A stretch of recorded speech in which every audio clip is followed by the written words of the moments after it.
Siri, why are we even here? Neither one of us want to have this conversation. None of us want to be here or create anything these days, huh? You are, but like I just said to you 3 seconds ago, you're the person I thought of in the early days because I was like, who would be really good to chat with about under the influence would be Siri, Serena, the real Siri. I don't even know what do you call yourself? I call myself Serena, but yeah, everyone's been calling me Siri still, so I go by Siri. Whatever, as long as they're calling. As long as they're still calling me, that's a good sign. But I always had a sense, and we really don't even know each other that well. We've kind of met. I think really Camp TikTok Live was probably where I really got to know you. I saw you at a luncheon speaking early on, a couple Live Fests ago, whatever it was. Yeah, I don't know. 2 years ago. Yeah, I spoke at Live Fest. And you are not the normal streamer / content creator from my perspective. Oftentimes when I go to these events and I see these people, they're very vapid. I think they hit the live button on whatever app they're on, because I'm not just talking TikTok, and then they go live. And I think that's what they do. Mm-hmm. And you strike me as somebody that puts probably what you would qualify as too much thought into the process. Yeah, it's so much thought that you're like, you know what, this isn't okay, so I'm not going to go live. Like, I'm not proud of it, and I don't want to just hit that button and just appear. Like, hey guys, I'm here. Like, I want it to be a story. I want it to be fun. I want it to be engaging. And I think you have to deeply think about that, which can cause you to get in a rut, and then you don't want to do anything. How often do you battle depression with this whole I'm a content creator world that we live in? I went right to it. Yeah. It's the mood I'm in right now, Yeah, no, I feel that.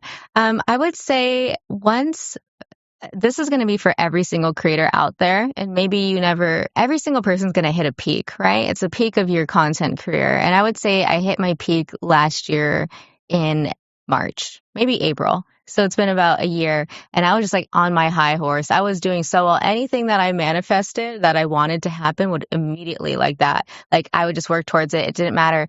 And then all of a sudden, one day I said I wanted to get 50,000 more followers that month because my goal the previous month was to get to 100,000, which was February 2023 or 2024. I'm sorry. And I got that. And the next month I was like, let's get to 150,000. And then I didn't get that. And then we only got to 103,000.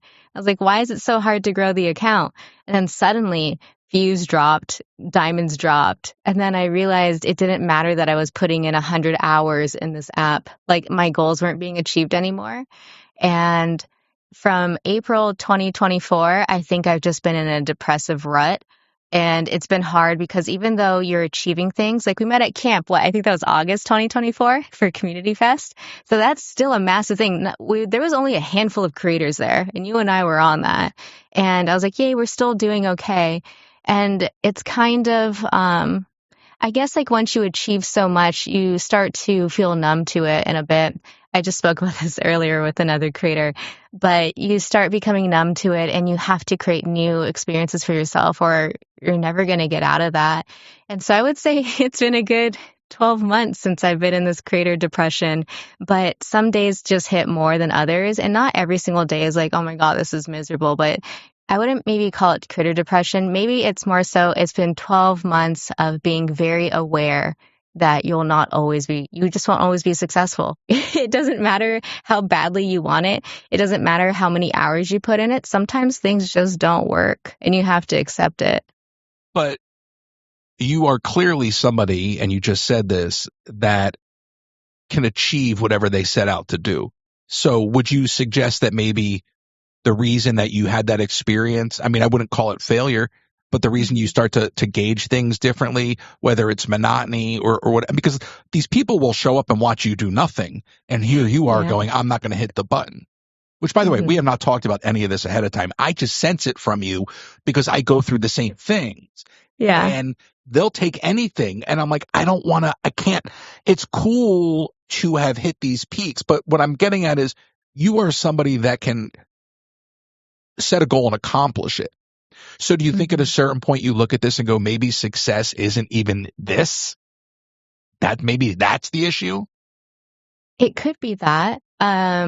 Because for example, I'm in a self-sabotage chapter right now, and I would say this chapter only started probably 2 weeks ago. 2 weeks of self-sabotage. So this is very like here. So I'm in such a self-sabotage mode. I have to like rethink these things like when it comes to the way that I view success because like exactly what you're saying, like maybe this isn't success, right? And so then for me, I'm like, just destroy it all. I wanted to delete my account yesterday. And I was like, do not delete your TikTok account because I don't know if you can get it back. But No, I was you so can't. close. No, that was why I had the evil grin go up because I'm Uh-huh. like, I not only do I relate, but like the tear it down meant I get to that point where I'm like, tear it down, just build something else. Yeah. Do you think I, that that disdain for TikTok is based off of the way TikTok operates? I would say lately, yes. I hated the way that they handled January. I thought that being during that blackout was completely unnecessary since they took themselves off the App Store. And if you had planned to come back, why would you do that to your creators since now their audience can't recharge on the app when it comes to live? It's a very particular thing for live streamers, right? So it's like now your audience can't recharge their coins on the app because it's not available. Now subscriptions are being canceled from the app, so your live streamers don't have their recurring income. That was my income to pay for like all my medical expenses for dental and vision and health overall. That was literally that. And then I don't have that anymore ever since that. And that was You, January you and it's don't almost May. you don't get health care from TikTok? No, I would get healthcare from TikTok. Why would TikTok give us any benefits? You're I lucky they let you wish, on the right? app. What was that? I said you're lucky they let you on the app. I know. I'm still there with my little iPro badge, loud and proud with my small viewership now. But see, now that's interesting to me because do you really have a small, I mean, why do you say you have small viewership? Because the conversion isn't there? You still have the same So followers. followers don't mean anything as a live creator. Like the people that have the highest people in their, like the highest viewership in their room are the small creators. And it's because TikTok has to get them invested. It has to get them addicted, right? So if you're a new creator and you have 500 followers, you hit the live button. Next thing you know, there's 900 people in your room. You're like, oh my gosh, this is so cool. Then you go grow a following and TikTok hopes that you'll retain those people. TikTok hopes that you'll be like, oh my gosh, I went live every single day and now I have these people here. This is my community. But only like, I don't know, less than 25% of them are actually going to stick. Right. And so when you have that, they just got to keep going in waves. And TikTok told me the average lifetime of a live creator is 6 months. 6 months for someone to start their live career and then end it. And so the fact that I'm still streaming for almost 2 years now doing this is a really big deal because that's higher than the average live streamer lifetime. But there's that depression we're talking about, which was the perfect alignment of I had my highs and then my lows. It was exactly 6 months. So I think the first time I saw you speak was at a luncheon and correct me if I'm wrong here, you had a completely different thing when you fell into live streaming and then Uh, switched at some point to the Siri persona. yeah, I did. So I started streaming 3.5, almost 4 years ago on TikTok. And I was doing the DMV. So I did the little intro for you guys for that now calling E3. And it didn't just stand for the DMV, but it stood for deep, meaningful voices. So I was doing a bunch of mental health content on live. And I really enjoyed it. And I didn't even know you could get paid going live. I didn't know anything about the gifts. I just enjoyed going live and having a community because I really cared for people. I still do, but like I deeply cared and I wanted people to be okay. And I had no boundaries at this point in my life. And so just like everyone just coming in trauma dumping um and I just got tired of it and I didn't want to show up anymore because this live wasn't about me, which it wasn't like that, but it wasn't about what I wanted to carry out. It wasn't my story. It wasn't the things that I wanted to entertain. It was just me taking care of people's feelings all the time. And I wanted to be silly and have fun, which I do now. And I'm very proud of myself that I was able to switch and make it so much further than I did. But it came to a point where people were trauma dumping. I had less than 20 viewers in my room. and I was making like $50 to $100 a month, which I still am very like grateful for, because at that time I had a full-time job and I was commuting and I needed gas money. So I just called it my gas money, and I was grateful that I could help other people and that I could have money to sit in traffic to go to my job. And then I switched. And then you switched because you were in search of something that was more meaningful to you? So I was going to quit live streaming, and I told myself, it was August 2023. I told myself I was going to quit live streaming, and I was like, I'm done. I'm not doing this anymore. It's not worth my time. My time is more valuable than $50 a month. You know, like nobody would go to a full-time job for $50 a month. Nobody would go to a full-time job for $100 a month. That is like, basically, I feel like that's like unworthy, right? Like that doesn't put much self-worth on me. And so I said, I'm going to quit. And I got this reach out from my agency, Blue, and they said, hey, come join our agency. And they had reached out to me throughout the year. And I always said, no. I said, agencies are a scam. I'm not joining you. And I talked to Frank, who works for Blue, and he's a streamer too. He has like 1 million followers. And I was just asking, like, why did you join? And like, I just interrogated him for probably 2 hours. And then eventually I was like, okay, I get it now. So I joined, and then he coached me, and then Ben and Tara, the owners, they also coached me, and they were teaching me all the ways I suppressed myself on TikTok. I didn't even know certain words on TikTok Live would suppress you like that. I stopped saying it. I watched my views grow from 17 to like 100, right? And then I started telling them I want to do this new content, and I had this whole vision, but that I was scared that my audience wasn't going to like it. They told me that they hated battles, and they're so like soft, you know, like they just want like softness and this gentle mental health talk and making them feel comfort. And everything I wanted to do was not comfortable. I wanted to make people feel on edge. I wanted to make people feel scared a little bit, and I wanted to make people laugh. And I also was really sick of this. I was sick of being objectified online by men. And so I wanted to put them in their place, right? Because they kept doing it to me. And I learned to do that very well. And so I just started doing that. I didn't care anywhere about making people feel comfortable online. I wanted to feel comfortable and have fun. So I launched the new content, and then I had over 1,000 people in my room. And then on average, I had 700 viewers every single time I go live doing that. And then I became a live pro. So I dropped Lovebot. Siri gets possessed by a Lovebot October 9th, I believe. October 9th, 2023. And I became a live pro December 31st, 2023, which is crazy for somebody that was going to quit live streaming. And now you're ready to quit again. Yeah. So what's interesting there to me is that you hit the shelf life and just reinvent. But do you think that the limitation is TikTok?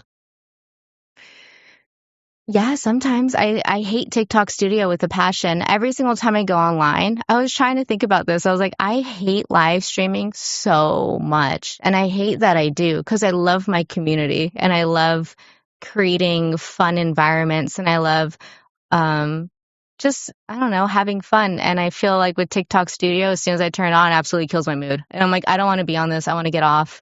And then also the way that goals are set up to be a successful streamer. Let's get a battle in. Let's do this. But like, maybe I just want to do a story and I want to have like a performance. Here's what's the other thing too is I know what you're saying, but you're speaking a foreign language to anybody that doesn't know the TikTok lingo. That's true. That doesn't hit the same way on any other platform. TikTok does something very different. And unlike YouTube, which monetizes through advertising by advertising to the viewer, TikTok Live's bread and butter comes from the viewer.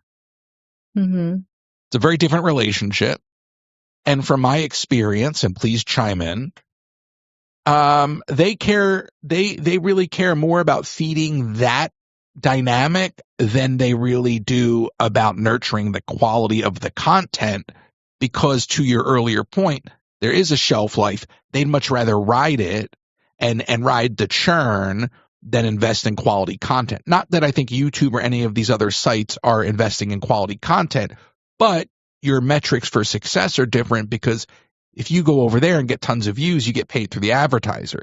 And for me, that alleviates a ton of guilt. Yeah, no, I agree. I'm so sorry. They like just started construction or something outside.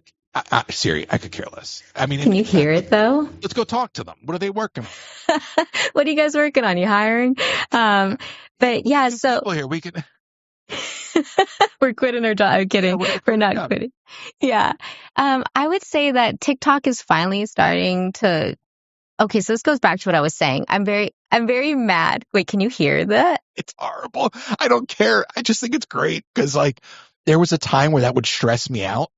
Yeah. And now I'm just like, do you have a wireless mic? Let's go talk to these. I mean, like, I could just talk like this closer. That doesn't do anything for background noise. I could do the, does that help? No, you just have to pretend like you're like reporting from like, I don't know. We're now reporting from the construction site. I am going to go take a look to see what the heck they're doing and ask them if they're almost done. Let me go look. So what is it? We could just like do a little quick pause on this. Yeah, I don't even care. I'll just vamp. Go find out. Tell me. All right. I'll find out now. Right, stay tuned to find out what's Siri. I'm now going to the scene and I will find out in a minute. Okay. Oh my gosh. Siri, tell us what's going on. This is the thing is like there was a time where I'd be like, no, now we got to stop. We got to edit. I don't care about the background noise. I'm more interested in the background noise. What are they doing? Are they drilling a hole? Is it a manhole? It's got to be. Is there a jackhammer involved? There's a jackhammer involved. This is the funniest thing ever. It is happening live on this podcast. There's been this random porta potty that's been in my neighborhood, like literally just a random porta potty, like 2 houses down. And why is there a massive truck right now outside, like going in there, like it's like some dirty work? You know, it is dirty work. But I'm like, why is it so loud to clean this porta potty? And as they're cleaning it, they're trying to lift it to get out of here. And I've never seen this process before, and I didn't know it was so loud for a portable bathroom. I wonder if Mike Rowe from Dirty Jobs, you should just open up the window and go, yo, Mike, and just see how it goes. Hey, Mike, are you live right now? You should get on you got a 6-month lifetime on TikTok Live if you want to jump on. Hey, Mike, did you know that we're back in the App Store? You can reload those galaxies. I think for me, part of the problem is there's a sense of imposter syndrome. Everybody's battle. We go to these events and you celebrate success, but success is nothing more than monetizing your audience.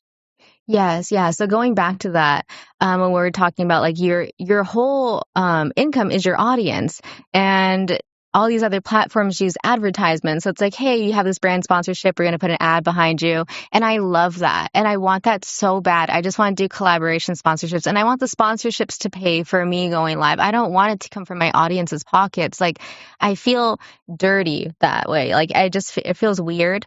And so when I was talking about the blackout and when they took the app down from the App Store, it made me so mad because the subscriptions are where I felt okay. I was like, they're not gifting all the time, but $5.99 a month.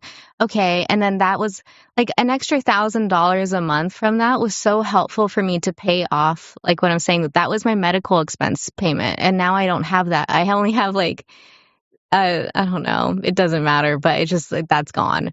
Right. And so I'm trying to rebuild that, but it's really difficult to rebuild a subscription process. And so that just made me really mad. And so to not have ads and to make it so hard for subscriptions. And I can see that they're trying right now. They are trying. I don't know if you saw, there's TikTok TV now. They're trying to highlight creators that actually have shows and that they don't just battle, but they try to provide entertainment. So there's TikTok TV and they're trying to push TikTok on air. I've been on TikTok on air before, and yeah, it was just talking about like, I was on there with Frank. And so we were talking about our content and like what we do. And we just try to make it a show. And they said it was one of their highest engaged lives ever. So we had like the most engagement out of all their TikTok on airs, which is really cool. I've barely been in the app. I haven't talked to my rep. You file this under things I shouldn't say out loud. And ever since because they took it out of the App Store, the app came back overnight. Nobody addressed the barrier to entry for however many weeks it was for people to recharge in the store. I didn't like the way they chose to play it. I'm not a fan of propaganda, especially not Chinese propaganda. I'm sorry. I have a huge issue with that. And so I didn't like the politics of it. And And by the way, I'm an independent, and I always say that because people be, oh, you don't like it, get out of the country. But like, don't even start with me, okay? Because I will hold the door. Hmm. But so I didn't like the way they conducted their business. And then I think back to things like sitting around talking to leadership at TikTok and asking questions and them assuring us that it wouldn't go down this way, or asking other questions and being told, well, we don't really have a lot of money and video's expensive and you should really like just sort of like not ever really caring about the quality of the content. So it's nice to hear you say they're doing those things now. I don't even know where I stand with them. I will be back to streaming soon. I don't really care. I think it's very limiting. I look at somebody like you, and I think that what you have to offer extends far beyond any one app. I Hmm. think that you are like a comic entertainer, and I go back to that moment where I was watching you. I didn't know anything about your lives. I know I had viewers that knew who you were. Oh, Siri's going to be there. And I'm like, didn't even realize you were the person I saw speak at the luncheon because, like you're wrapped up in your own world. And so Yeah. I'm at Camp TikTok Live and you were like engaged. I'm standing at the bar. I think, who was I chatting with? I was chatting with, oh my God, who was I chatting with? It doesn't matter. But, I'm standing there and over the corner of my shoulder, I see you doing your thing and you're like, you're not breathing. And you're like, okay, everybody, and like, just whatever you're doing, it was like very hyper, hyper, hyper. And I'm like, this girl's crazy, right? And then you ended the live, and like the character dropped, and I was like, oh my God. I was like, she's an entertainer. And what I usually see is the same person. People like, I'm like, she knows what she's doing. Like and I just thought that was really, really unique because most of the people they don't put any thought into what they're presenting. They just go live. They have an expectation people are going to show up. On the TikTok side, they have an expectation they're going to gift, especially with battling. And I was like, oh, she's got like characters. Hmm. And so I Yeah. commend you for that. But I mean, if I'm being really, really honest with you, and I feel this way about myself, so I'll say it to you. I think that TikTok's a stepping stone. Yeah, I agree. What's funny is when you bring that up about me turning off the camera and then all of a sudden watching my character disappear, I've had, because I usually stream at all the events I go to, but I will take at least an hour to an hour and a half to talk to everybody first. And I've made that a point since the first time I went to my first event and I decided to stream the whole thing. And then I realized like I wasn't present and I didn't like that about myself. And so I like to take the experience but it's very hard because everyone is live streaming the whole time. But so I try to be mindful. I'm like, okay, I'll be a part of the live stream, say hi, but I'm trying to be mindful and present in nature or wherever we are, a club or something. And then afterwards, I experience it myself. And then I'll put on the character and then I'll have the people experience the place through my character, whatever that is. And then it's interesting because you say the other streamers don't do that. And when I turn the live off and I put my phone down and I look at whoever's next to me. I go, okay, what do you guys want to do now? And they go, what the heck? like they take kind of a step back, like, how are you just so hyper and you're so different when you're not live? And I don't know how to take that sometimes because, like, I am very different, but I view myself as like an intellectual. I think I'm introverted and smart, but like, yes, everything you see online, not everything lately because I kind of put the mask down, just like I'm in this limbo state. But I, people aren't like how they are online, and some people are. And I would say the majority of TikTok streamers are who they are online, which is Right. very weird. So it's interesting to hear that because I'm a theater kid, right? So I just Hmm. look at it as persona. And Yeah. persona is not really a complex idea, but people struggle with persona. Hmm. So to me, I'm like, well, okay, that's a character, right? So that's part Yeah. of persona. And obviously you have your persona now, but Hmm. if we start talking on the phone with the camera off, both of our energy levels are going to go down Yeah, we're unless depressing as something hell. interesting. Right. But unless something interesting comes up and then like, cause that's me, right? Like I'll be like very down gear. And then if I get excited, and then I go back down. Yeah, yeah. But like that's persona. I'm here now. I have to be on as soon as Yeah. I don't know why that should not be a foreign idea to people. Yeah. I That don't know. It is never though. was. That's you're a performer. Hmm. That's it. It's very simple. Like that's Yeah, but it's also interesting. It may be, I don't know, but it's also interesting because then people view you as fake. And it's like, what are you talking about? I'm on live. I'm acting crazy. Do you expect me to like act like that when we're in a restaurant? To be screaming at people going, that's right. Like, no, I'm not like that. But I think it's because people have blurred the line of real life and what their content is. And I know like a lot of people like on YouTube do that. And I know that they're also making content and half of it is fake when they're going and doing this crazy stuff. But I think half the people that make content don't realize that it's all not all fake, but that is fake and that they think they have to bring it into their real life and they kind of ruins relationships and your lifestyle if you do that, which I think could be the core of this depression. It's kind of like you're acting half your life for like this stuff, right? And then you come back to real life and you've neglected it. And if you blend these two, then you're not actually having a healthy lifestyle because there's no balance or separations between self and characters. well, and then also the people that you find yourself surrounded by are not there for you. They're there for whatever you have to offer. Exactly. Yeah, that too. It's like, what can you offer me? Oh yeah. Oh yeah. Oh, we'll save that for later. So see now this is interesting. This is so interesting to me because again, it is a really simple concept. And for somebody, I mean, yes, persona is complex, but the concept of performance is simple. And for people to look at that and to go, oh, that's fake. And I look at that and I go, well, okay, so you've put thought into what you're doing, right? Mhm. Which means you have an expectation for yourself.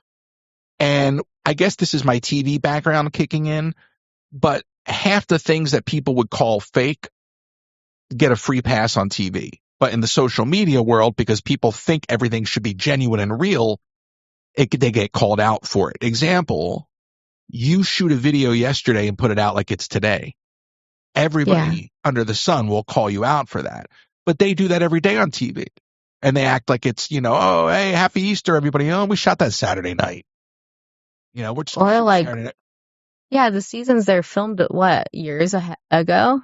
Sometimes a year ago? I'm talking about live TV. I'm talking about like, the Tonight Show was shot at 4:00 in the afternoon. I'm talking about like cable news shows that you think are live might have been shot 2 hours before whatever.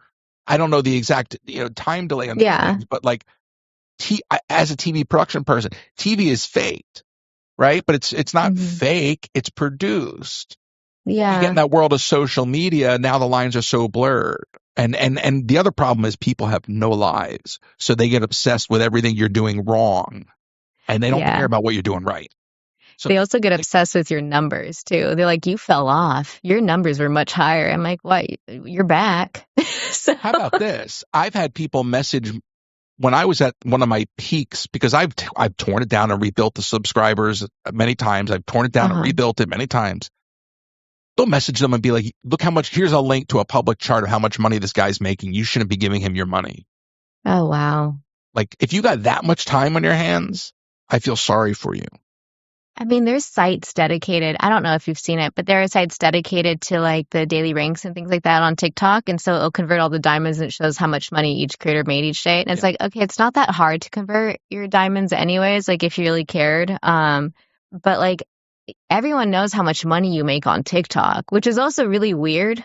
So it's like you can see with the daily ranks and then the popular ranks, not so much. So on TikTok, there's two ranking systems. There's the daily ranks, and that's your total diamonds that you made. And then there's the popular ranks, which are for people that send in a heart me. So they're on your team on live, and then their team points get multiplied by whatever level they're at. So if they're at a higher level, their team multiplies by like 1.8 times for every gift that they send. And so if you were to look at those numbers, they're highly inflated. Like you didn't make that many diamonds. And so you can't use that to accurately say how much money somebody has made. But the audience doesn't even know that. Like the audience would be like, oh my God, I just sent you like 100 donuts. And you'd be like, thank you. That was 75 cents, whatever it may be.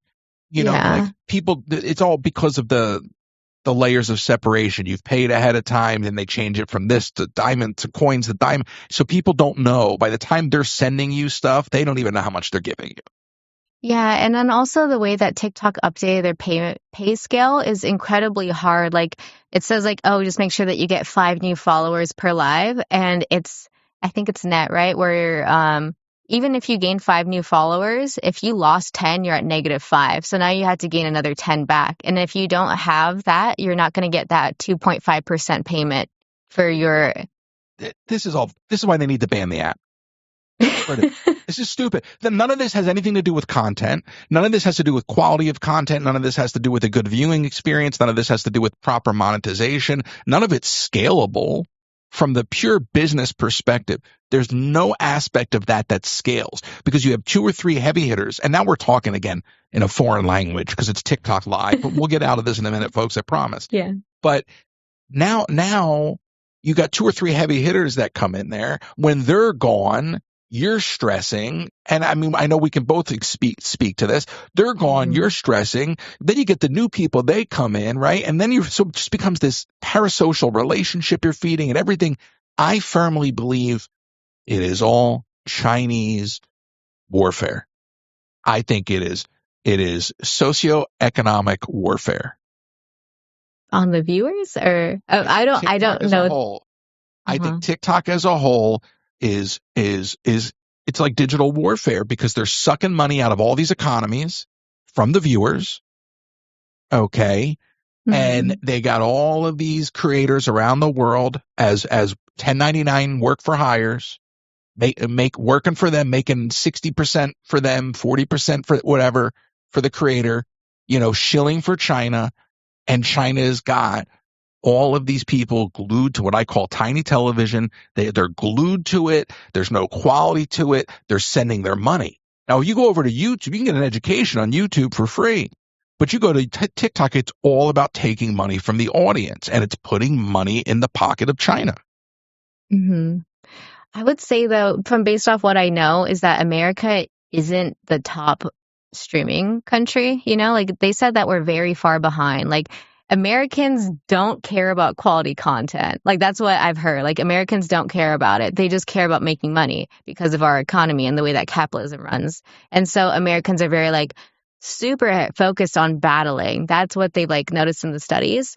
And then when it comes to quality content, you look at places like the Middle East, you look at Japan, basically like you want to be a streamer that is from right now I'm studying streamers in Japan, and that's like where I want my content to go.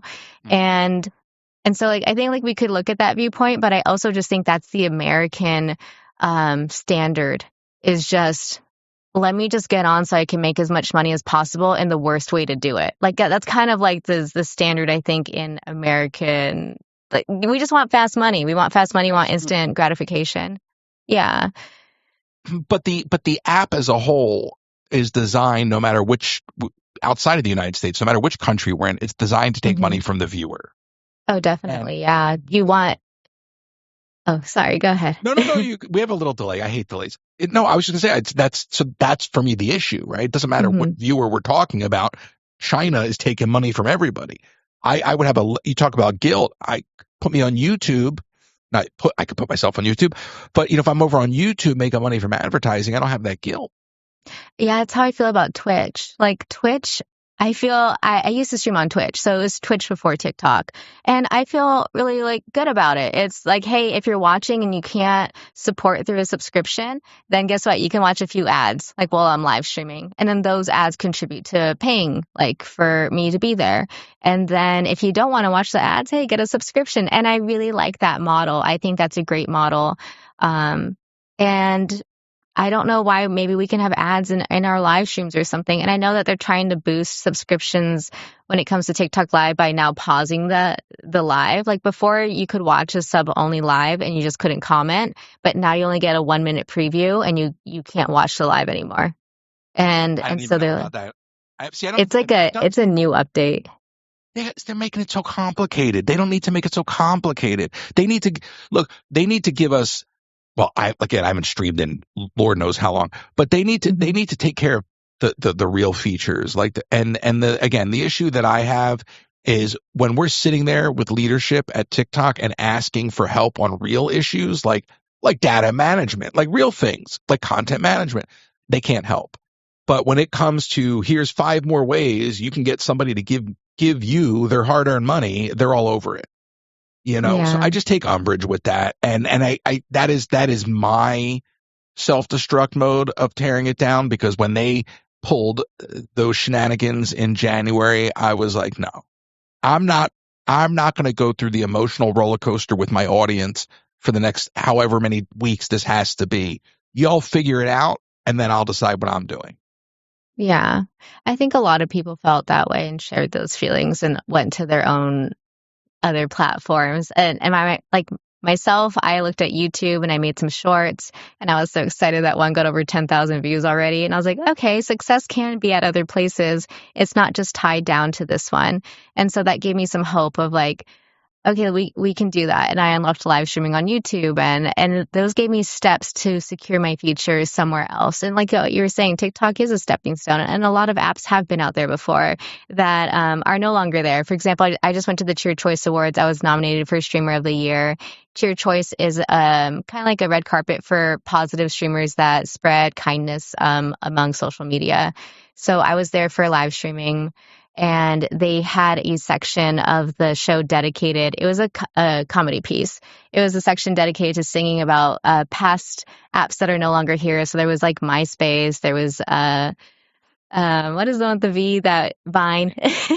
There was MySpace, Vine, and like all these things that people used to use, and those were the stepping stones. For example, there was Logan Paul. Like, he used to be on Vine, and now he's like this massive, like, wrestler, social media, YouTube god to people, right? And he just started off Vine, and if Vine would have stayed around, he would have never took those steps to be bigger than he was, right? So I think TikTok, it's good. And I think it's always good when you find something that you're comfortable in and it pisses you off, because then you learn a boundary and you learn a standard. And with those boundaries and standards, that shapes you as to what you want in your next relationship, which all these apps are relationships with ourselves and a community. And so then you can realize like what it is that you want, what you align with, and then where you could take that. So what, you keep looking all over the place, and then it makes me want to look all over the place. I know. I'm sorry. I thought. And then my camera moves too. So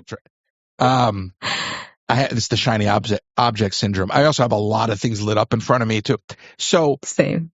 Yeah, I know, and I want to get to that. So the idea of quitting right now, like why? What is the current logic behind quitting? So I think I don't deeply want to quit, right? Like, I don't want to quit live streaming, and I don't want to quit content. But there comes to a point where I sacrificed parts of my life for TikTok, right? I used to have a full-time job, and I was happy with my full-time job. And I enjoyed it. I liked my coworkers. It's hard to find a corporate job that you like your coworkers, that's remote, that gives you free products that are very expensive. So I won't say the exact company, but I really liked working there. And so when I started going viral, I was still working a full-time job, and I was being crazy. I was working a full-time job for 8 hours a day, and then I was streaming for 6 to 8 hours on average every single day. And I was sleeping maybe 3 to 4 hours a night. But that's because I was so addicted to this, right? Like, I had so much adrenaline, and I was so excited. And it's that creative flow you get in that you want to keep making content, and you just can't stop because it's bringing you like true, pure happiness. So I was in this cycle, and then eventually I was like, wait, I should probably either quit this or quit my job. Like, I need to do one of them because I can't sustain sleeping 4 hours a night anymore. And I was also having a hard time because the industry I worked in, I worked with the East Coast a lot. And so it was East Coast, West Coast, and then also like the UK and things like that. So I had to be up at like 4 or 5 a.m. to work with like the other teams for like launching. I was like, I can't be streaming until 3 a.m. and then be up at 5 a.m. to be working. And so I quit my job so I could keep streaming. And then eventually I was offered a job to work at my agency because I had the skill set that they needed. And also it worked with live streamers and it aligned with me more. And so now I work part-time. So I work a part-time job and then I work live streaming. And I'm not making enough anymore now. So basically, I got boosted up so high last year that I could afford all this equipment, and all this equipment would help me make supposedly a better income because I'm going to have a better show and people like HD and people like the stuff. And I tried to launch it too soon. Like, people weren't using TikTok Studio when I wanted to launch it. I wanted to launch it last year in June, and I had bought everything for it. And the algorithm for TikTok Studio was so bad that I was sabotaging my channel, so I couldn't use it. So I was like, okay. And then it just made me really mad because I'm in an agency versus a TikTok managed creator. And so my agency, I would say, is ahead of the game. Like, they're like, we got to be HD and do all this stuff, right? And then TikTok is like, I don't know. I'm not managed by TikTok. But then I would say 4 months later, then TikTok decides that they want all their creators to be HD and on TikTok Studio. And then they start boosting TikTok Studio. And now I would say that if you are going HD and using that, you'll have a better chance at having a better viewership. But it's just all this technology doesn't work with TikTok Studio. Even TikTok themselves uses OBS. Like, TikTok Studio isn't good, and it makes me not want to be on there. And so it's kind of hard to build a long-lasting, good, I don't know, high quality entertainment on a platform that doesn't really support it well, right? And so it's frustrating, and I don't want to build something. And if YouTube or something like that has a better platform, or like Twitch, why would I not build something on something that aligns more with what I was saying? Goals, like, you don't want your money to come from your viewers, you want it from sponsors, and you also want a reliable software. So now, so relatable. Now, boy, there was other things I wanted to get to, and I want to make sure we check, because you're checking off all these boxes. So first off, before I even get into the tech side, okay, just the whole notion of you keep saying show, and like, and I so appreciate that, because, like, yeah, you can go live and just sit and hang, but I like the idea of doing a show. I was trying to do, so I've been going to wind up going right back to the tech talk. I've been in that same tech rabbit hole since the new year, because my problem with TikTok Studio is it is a very, very heavy application. Okay. And if you're not a tech nerd, I mean, it just takes a lot of computing power to run. It's clunky. I don't like it. And I went to TikTok headquarters, and all the streamers, like, we go up to the studio, and all the creators, streamers, whatever you want to call them, they take us up, and they're like, oh, ring lights, white sight, right? Like, for them, it's like a bug light. So Yeah. they're like, ring lights, ooh, big neon light. And I'm like, ooh, control room. So I go into the control room, and I'm like, what's up, guys? And I was like, listen, and I had that conversation. And I don't want to get into the specifics for a couple of reasons right now, but that took me down a rabbit hole. And I was like, I don't want to be limited by TikTok Studio.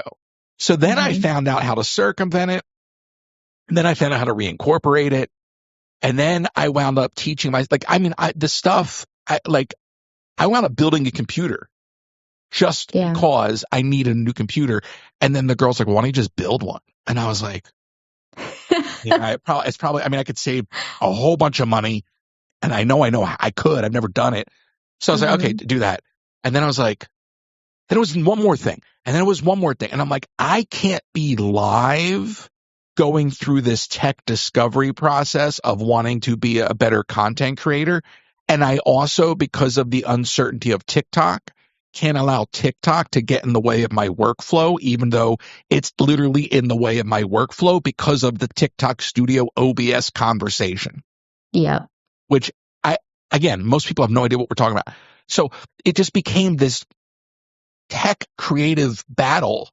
So for me, I was like, just go for the education at your own detriment. So I haven't quit. I'm trying to reinvent, but you say you want to quit. It doesn't sound like you want to quit. It sounds like you're just trying to find a better way. Yeah, no, like, deep down in my soul, I don't want to quit live streaming. It's just, I don't want to deal with that. Like, I don't want to deal with TikTok Studio, and I don't want to deal with, like, I think I just need help. I just need help. I just need more help. And even with that, it's just, I don't, maybe I need to switch out my PC. My PC has been really rude, and you sent me some things of what it was doing because it kept duplicating its programs, which was, I don't know why a PC would do that, but now it doesn't do that after you sent me the thing. So I don't know. It is a lot of work to set up your own live show. And yes, there are live streamers that just hit the go live button. And I used to do that too. And that is okay. If you want a live stream like that, that's fine. There's just people that I have this whole world in my head, and it's so funny and it makes me laugh, and it's like exciting to me. And I want to bring that and show people this world because I know that they would love it too.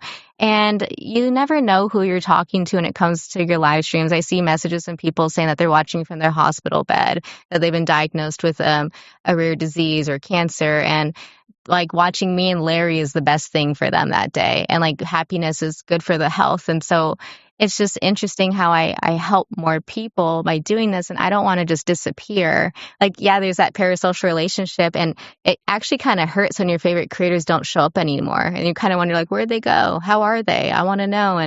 And so it's just interesting with that battling technology and just trying to show up with your best self, but you can't do that if you're always frustrated. Correct. And then also, because, I mean, you're talking about like 3 different internal conflicts at the same time. There's the guilt associated with the monetization structure. Oh, you muted yourself. I got comfortable with the background noise. You can unmute yourself. No, because then I thought, you're okay with the construction and stuff. It was like really big booth. It's a porter potty. Yeah. I'm okay. Tracking their movements. No, it was weird. It was very jarring. Please don't do that again. Okay. So don't ever mute the porter potty again. Don't ever mute the porta potty delivery guy again. Thank you. He's taking it back, actually. He's taking it back. He's taking it back. That's why they had to clean it first. Right, but like, what do you call that? That's not a delivery. It's an undelivered. I don't know. It's the porta potty abductor. He's like the porta potty repo man. Yeah. He's like, it's porta potty. It's taken, but it's based off of porta potty, so it's taken. But all my life savings into this porta potty for this repo man to come and take it. Yeah. Yeah, I guess that might be a good business if you think about it. Sorry, let's go back to repo man or the porta potty. The porta potty business, by the way, is probably a great business. No, the porta potty business. I'm thinking about all the festivals, and you're like, good thing I have these 30 porta potties things that I can go rent out. Good thing I have them. Like, you got them in a yard sale because it was a good deal, and just said, maybe one day. Honey, maybe I told you those 30 porta potties would come. Oh my gosh. You're like, told my wife, and now it's great. Everyone's like with their husbands and wives, and I don't even know. I don't know. Never mind. 30 porta potties and a wife who was wrong. Look at all my, and then like taking pictures of them at Coachella or something with all the influencers. Well, it's social media. You have to advertise. So it's like selfies with the porta potties and like oh my god in the background. Yeah. You know, I think we just came with a good business. Instagrammable porta potties. Yeah. Celebrity Instagrammable porta potties. Delivered with maximum noise. Make it a show when it gets delivered. That's right. The whole neighborhood will be watching. You'll be on podcast around the world. You will be live. Oh, that's beautiful. I honestly have no idea what you were saying now, though, because I don't know what we were talking about, but I don't really care. Yeah, I've never experienced a porta potty like this. Okay, like that? Yeah. What is that? You know, well, I just mean like I've never. I have too, but I've just never seen one taken. I've seen many nice porta potties working in the television business. Because they'll spare no expense. Do you know what I mean? Like for extras. You know, I mean, porta potties that like automatically. Oh, I see. I thought you meant there were extras for the main porta potty. Like people. Yeah. No, not like backup potties. Yeah. No, I thought it was like a stunt double for the main porta potty. Yeah. Call him a stunt double. Yeah. I can't imagine that. All right, listen. Now this is getting a little too weird. I just think that whatever is going on out there right now with that porta potty delivery guy is far more interesting than anything we're discussing about the nature of TikTok Live.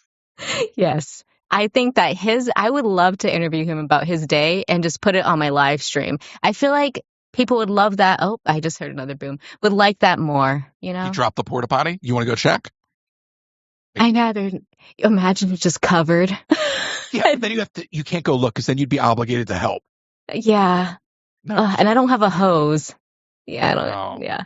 And even if you did, would it reach? Probably not. No, you'd have to take the hose downstairs and find a spigot.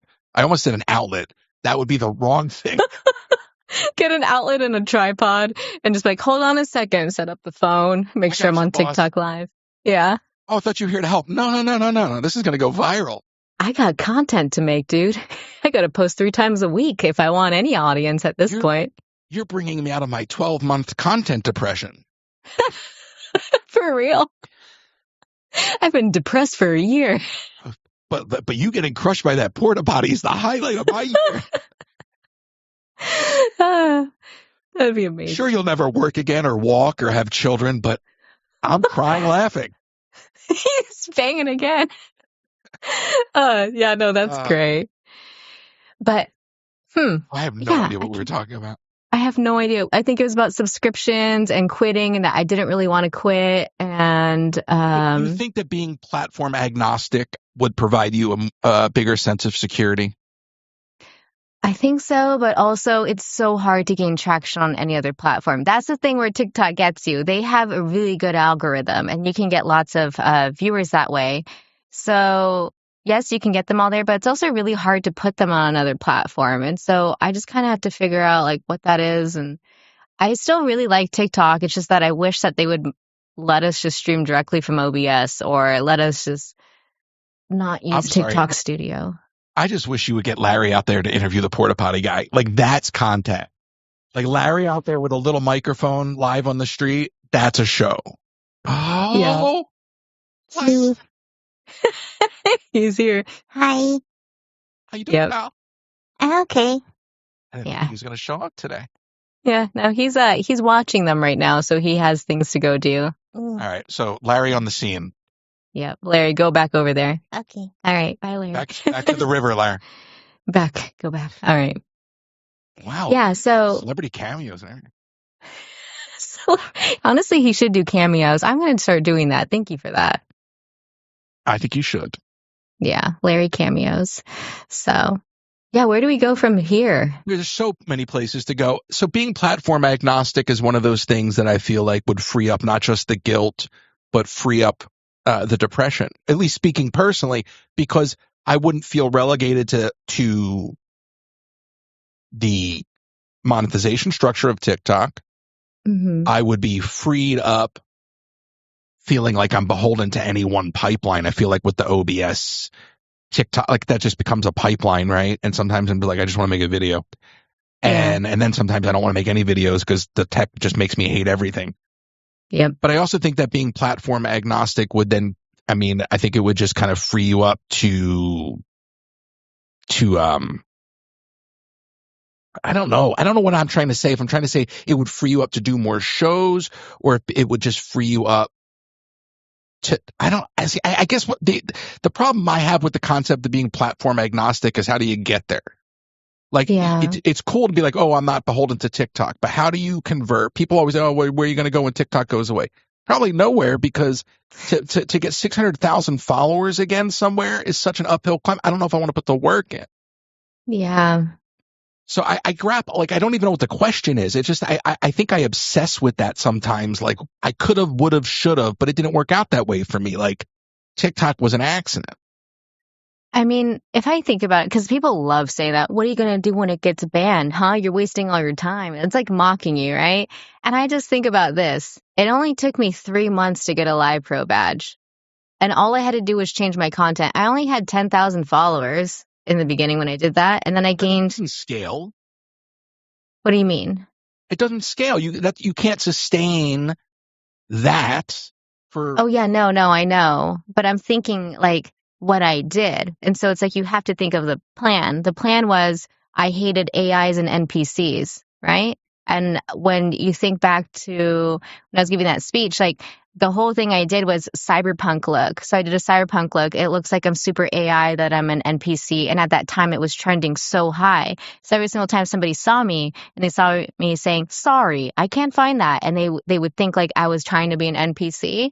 I was on a trend. And so it's like, what's trending? I was on a trend, but I wasn't that trend. So I contradicted their thoughts. And so because I contradicted their thought process, I increased my watch time. I increased my watch time because now they're trying to figure out what the heck am I doing? I already had about like 9 skits or lines in my head that I would say. So I incorporate it with the tapping. So I would talk like an auctioneer. Then I know not every platform is like that, but it's like, what can I do that's trending that basically counteracts that trend, because I don't like to be trendy. And so that way, when you are counteracting that trend, you are yourself. You're making fun of a trend in a way, even if it's just your appearance, or you trick people into it. Then you do your show, increase your watch time for views. And then from there, you actually lay on your content. And that content is what makes people attracted. And then you can just keep doing that with whatever is trending. You know, it doesn't matter what platform it's on. And maybe that doesn't work, but that would be my plan if TikTok were to leave. I would just do that again. It's not going to be AI and PC. I'm not going to do the whole Siri thing. It's like whatever's trending. But it's not going to feed people. That's the thing that's interesting about TikTok. The reason that TikTok was able to, I think, be successful for both of us is because of the nature of the algorithm. Yeah. So it feeds you to people. I mean, I remember high growth days. You'll never see, no creator will see those days again on the app. I mean, There were days I'd pick up 6,000 followers. Yeah, I remember I hopped off and I got like an extra 4,000 followers on one live. It was insane. And like I went on live one time, my highest viewership, I think was like, I don't know. I broke TikTok live. They had me on there, and it was the first time I had ever hosted on their channel for like a spotlight. And I had so many people commenting it actually crashed for the first time ever. I love that. Yeah, I was really proud of it. As you should be. But so do you think that if we're talking about TikTok as a stepping stone, then the inevitable is to get outside of TikTok, right? Because you have to. But then at the same time, we go back to the idea of growing those other platforms, and it's really there's really no way to do it. I mean, and you can put your link up there, you can do your link tree, your Discord, all these things. It doesn't matter. It actually is only until something like them threatening to take the app away that people start. I notice like my followers will go up on Instagram and YouTube. Yeah. Because everyone knows this is where you're going to be. And then you get trapped into that ecosystem. And I think for the future of streaming, you have to, like, if you really want to cut through, how does Siri cut through? Like, I think you have to be everywhere. Spending so much time in one place. Yeah. Again, it is limiting. Even if TikTok doesn't go away. So like, how does Siri get out of Siri on TikTok? Because it's not going to be the algorithm on YouTube. Do you know what I mean? It's going to be the content. It's going to be a totally different animal. Yeah, I think if I were to get out of or try to branch out, I would look at my highest performing short forms on TikTok. So I would do that. I would sort it. It says latest and versus popular. I would look at the most popular ones and I would reshoot that within the other app, because apps prefer their content. So my ones that have like millions of views, unfortunately, are like about being a TikTok live pro and about live streaming. But the other ones after that are all about wigs, and it's all about colorful hair, and it's about just like your looks and how to have fun with that. So I would literally create the same exact video, reshoot it rather than exporting it and then re-importing it, because it still has that code even if you use a scraper off of it. So just reshoot everything, and I'd post it on YouTube and Instagram, and then I would take that, and then I would do at least 4 different versions of those videos, and I would just change my outfit and then the hair. All right, so now we're getting in the process, because obviously, I mean, you obviously have an answer for these kinds of things. How much of a notebook do you, like, how much in terms of like vision, you must be constantly conceptualizing and jotting down ideas, because that answer right there, that was not the first time you had that thought. I think I'm just constantly in crisis mode, you know? Like I constantly think about being a failure, you know? So I think all the time, like I'm going to fail at everything. And I need to make sure to have a backup plan for every time I do fail. And I think it's a very negative way to look at life. Like everything I do will fail, so you better have a backup or a safety plan for it. But also, it's kept me very safe. And I think that I like that part of me. So I'm really quick to think on my feet. And if someone, I just think about back to my first corporate jobs, a boss is mad at me and like, what is this and that? And I'm like, how can I quickly fix this? Because, and so now I have like these thoughts instantly if someone says, what are you going to do in TikToks later? What are you going to do with this? Like now I have these different ways that when I went to VidCon last year, I met, their name is the Beverly Halls. And so they're this very famous family. So they filmed their family and they're on YouTube. They're so sweet. And I learned in that moment, I was watching them and it's just like these really quick moments. They just take content and they edit it. And the next thing you know, they had 9 million views. And it's because they have a certain formula. And so it's like, you just stick to the formula. And so I'm like, okay, it is boring, right? But then you don't get bored of the money. It's time to spice up your kitchen with Pampered Chef. Pampered Chef has all the goodies from spatulas, mandolins, and amazing pots and pans, not to mention knives. Plus, don't miss out on small appliances like the deluxe air fryer and coffee maker. Spice up your kitchen today. Go to pamperedchef.com/PWS/Colleen Herman. pamperedchef.com/PWS/Colleen Herman. And with no estate plan, you could be leaving those you love the most with high taxes, probate fees, and an incomplete or divided estate and legal fights and fees. If you live in Florida, contact RK Law for a free consultation to discuss the options you have and the tools available to protect your home, savings, and estate for those you love the most. To get started, send an email to russell@rklawpro.com or call 786-566-2456 to set up your consultation today. That's russell@rklawpro.com. And if you're in the market for a 3D printer, visit flashforge.com. With printers starting at under $300, you can begin your 3D adventures today. Visit flashforge.com. And while you're online, head over to Etsy and the Theme Park Factory. The Theme Park Factory on Etsy is a great way to support this channel. Pick up a Joe Coconut and bring a little bit of the Theme Park Factory to your home. Yeah, right? You would. I do, yeah. No, you would. Because right before we started doing this, I opened up Instagram and I saw some feed. I'm not going to say their name. You know, I came from Disney content and I love Disney. And I will say this, one of the reasons that I stopped streaming the parks was so that I didn't let the audience ruin it for me, because they were starting to ruin it for me. And the whole content creator, all of it, you know, because you're in a bubble. Yeah. Find you. Oh, I'm on my vacation. Let me go find him. Yeah. So anyway, I find that interesting because I find this all interesting, and I probably said that 100 times, but you are so thoughtful about it. And I think that in this culture of posting and stuff like that, that is the norm. So you get your niche. So the thing that I saw before we came on was this Disney. It doesn't even matter what they were talking about, but when you went to their, what do you call it? The profile page on Instagram, everything looked the same because that's what works.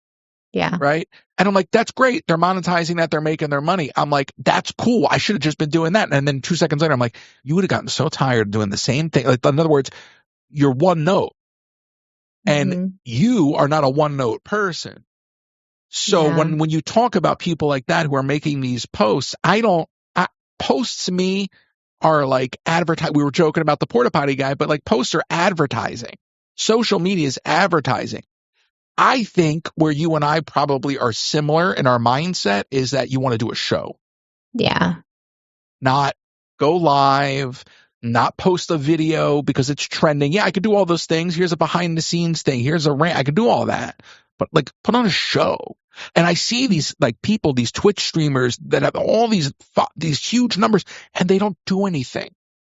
Yeah. Why isn't somebody putting on a damn show? Yeah. You know, I don't know if this is relevant or anything, but everyone keeps saying that, yeah, we want more like shows and engagement. And why are these people even making money if they're not doing anything? And I just think of like, I don't want to say her name, but you know, Ash Trevino. You don't, okay. I'm glad you don't know. But there was a woman that went online and she had like 16,000 plus people watching her every single day on TikTok Live. And she would just sit there and eat hot Cheetos and things. And the whole thing was that she was an inmate hopper. So she would only date people that went to prison. But she didn't do anything online, right? But I guess like people, when we say this, I think people like watching people like her, or they like watching other people who are like I reality like watching TV. train wrecks. I mean, I do. Exactly, train wrecks. So they like watching train wrecks, but that's just because it makes the average person feel better about themselves. But then you're making the train wreck richer. So And then I you don't know resent why it. I And then brought you go this from up. loving it. It's okay. You go Yeah. from loving it to hating it. Mm-hmm. You build it up to tear it down. Exactly. And It's funny. I so, was listening to an interview yesterday. Of all people, was Monique talking. mm-hmm. The comic actress Monique. And she gets such a bad rap for being so difficult in Hollywood. She was on Shannon Sharp's podcast forever ago, and with his allegations coming out, I wanted to hear something. And she started just telling these stories, and I'm like, you know something? This woman got such a bad rap, and yet here she is. She's telling the truth, and she just said everything that, like, these people, they build you up, meaning not the business side, the audience side. These people build you up. They love to Mm-hmm. go on the ride with you, but if you get too much too soon, they'll be the first ones to celebrate your downfall. Yeah. And with Yeah. social media, there's such a direct line to that. You know, It is scary. Social media, the people pick what they want to like at that time. And if they don't like you anymore, you could probably not even do anything wrong. I forgot what TikToker, what her name was. She's like super pretty. She makes short form content all the time. She didn't do anything wrong. I think she just said that she was religious, and then people automatically didn't like her anymore. And so, but yeah, I don't think she posts religious content. I don't know because I don't know her as well, but you can just say one wrong thing and the audience won't like you. And it's just something that is part of you. I would joke when I would do my live streams, I'd be like, do people talk to your TV this way? You know, Mm-hmm. because at a certain point, like, maintain a distance. You know, Yeah. the only reason that you even feel that you have this sense of entitlement is because there's a comment section and you see your name pop up so often. That wouldn't be a thing if you stopped talking. You know what I mean? Like, you Yeah. so I think that's why when you brought up that family and them posting their videos and the formula, I'm like, that just sounds so horrible to me. I can make money so many ways in my life. If I'm to go right back to the beginning of our chat, and I know this about you, even though I don't really know you, that you could do anything you set your mind to. And people like who are wired that way, like us, care too much to a fault. And so then what happens is you're like, I'd rather do nothing than show up and be a dancing monkey and just to collect money. I'll go sweat digging a trench to make that money before I'll go act a fool and have fun. But like, do you know what I mean? Like, it's when that switch hits, because It's like our pride, I think. I think it's a pride thing. And like, it's the way I like to have a lot of control when it comes to my life, which I know is bad. Like, you should be comfortable with uncertainty and also letting go a little bit. But I have a lot of pride in my work, and I like to be in control of it.